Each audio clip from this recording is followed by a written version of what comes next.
Hi, this is Miss Hadi from Olympian High School. This is a video for my students in ancient world history. We've been learning about ancient Mesopotamia. We just learned about Sardunia-Akkad and the Babylonian Empire and Hammurabi's laws.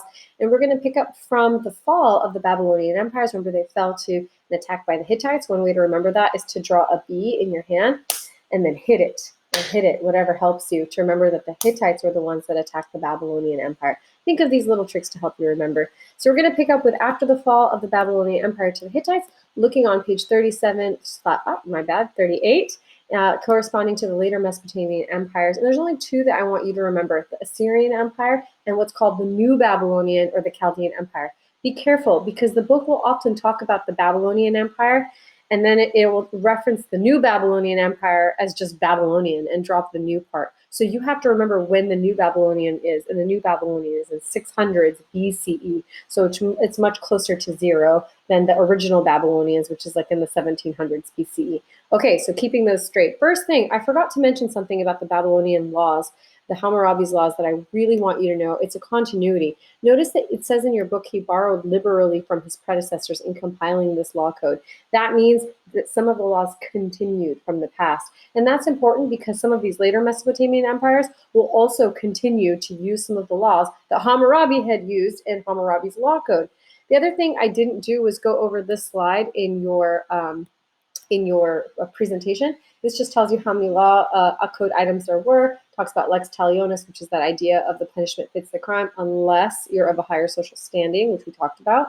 And it also tells you that women were seen as property. You can see evidence of laws where women are treated harshly compared to men. For example, if they commit adultery versus if a man commits adultery, their punishments can be pretty harsh. And that tells us that the society was patriarchal, where the man has more power. Okay, jumping in to the later Mesopotamian empires. So there's a couple of centuries, that means hundreds of years, where there's disorder as these outsiders attack into what was by the Babylonian Empire. The Hittites were one such group, but there were other groups jockeying for power or fighting for power, and one of those groups were the Assyrians. The Assyrians. Okay, so these are what your book calls a hardy people. The thing I want you to remember about them is that they have a very strong military. So they have standardized units with weapons, and they with iron weapons. That's really important for you to know. And they also are going to copy something that they learned about from the Hittites, those invaders that attacked the Babylonian Empire, and that is the use of horse-drawn chariots, which they, again, borrowed from the Hittites. You want to pay attention anytime the book talks about things diffusing or spreading. So the part of your army that is on horseback, that's called your cavalry. So they have a very strong cavalry, a very strong infantry. Again, they are promoting people in the military based on them earning it, merit, instead of who their family members were, where in the past there was a lot of nepotism. You got your job based on who you knew or who your family member was. So this is a big deal. This is part of what makes the Assyrian armies so strong. So they start to extend their power beyond what we think of as as Mesopotamia proper and into other parts of the Middle East. So taking over parts like Syria, Palestine, Anatolia, which is modern day Turkey, and Egypt. One of the most famous kings is King Assurbanipal, which you guys need to know. He kind of sounds like Assyrian, so Assurbanipal. And it tells you that he saw himself as king of the universe because his empire stretched so large. You need to think of this as being the biggest of the early ancient Mesopotamian empires. So like their predecessors, they are going to continue some of the administrative techniques that the early Mesopotamians had, the Babylonians had, and some of the laws. So make sure you know there's continuity here. They're also going to maintain a giant library where we find copies of some of the most famous Mesopotamian literature, like the Epic of Gilgamesh.